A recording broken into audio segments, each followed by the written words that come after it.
Миллионер Лукас, известный своей строгостью и умением видеть людей насквозь, однажды решил испытать тех, кто работал рядом с ним каждый день. Его семья владела сетью ресторанов, но именно это место считалось главным и самым престижным. Чтобы понять, что скрывается за безупречными улыбками персонала, он надел потертые джинсы, старое пальто и шапку с выбившимися нитями. Лицо он слегка испачкал золой, а в глазах поселил усталость. Так он вошел в собственный ресторан не как хозяин, а как человек без имени и положения. Сияющий зал встретил его блеском и холодом. Под потолком переливались хрустальные люстры, на столах сиял мрамор, тонкие бокалы отражали огонь свечей. Все здесь говорило о богатстве и статусе. Но стоило Лукасю переступить порог, как роскошь обернулась враждебностью. Гости отворачивались, прикрываясь меню, некоторые хмурились, словно появление бедняка оскорбляло их. Персонал среагировал мгновенно. Метрдотель, привычный к безукоризненному порядку, сдержанно, но резко направил его к выходу. Пара официантов, посмеиваясь, обменивалась колкостями. Никто не видел в нем гостя, все видели только чужака.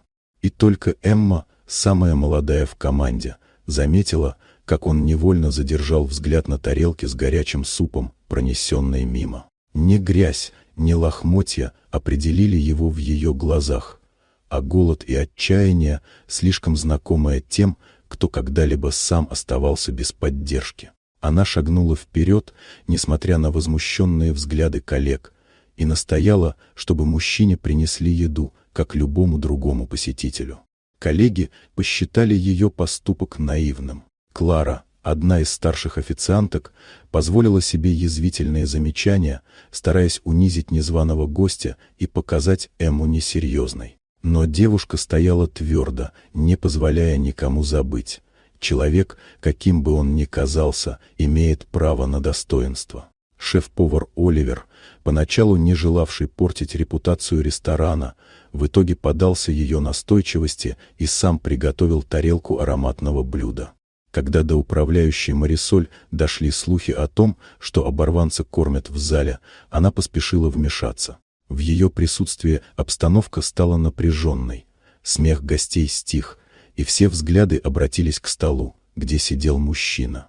Он ел молча, словно каждый кусок давался ему под пристальным осуждением окружающих. Но вдруг Клара, не выдержав раздражения, грубо сбросила его тарелку на пол. Хруст фарфора, запах пролитого соуса, зал замер.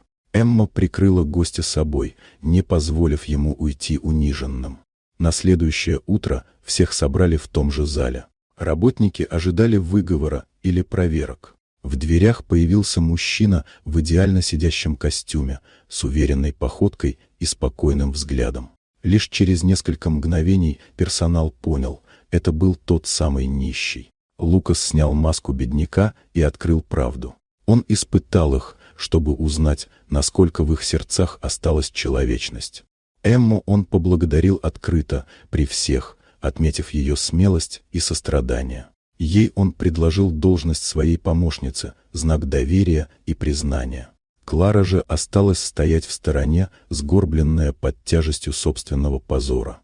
В тот день весь коллектив осознал: стены из мрамора и блеск хрусталя не имеют ценности, если внутри нет доброты. Настоящая роскошь – это способность видеть в человеке человека. Вот такая удивительная история. Дорогие друзья, если вам понравилось видео, поставьте лайк, а также подписывайтесь на канал, впереди еще много интересного.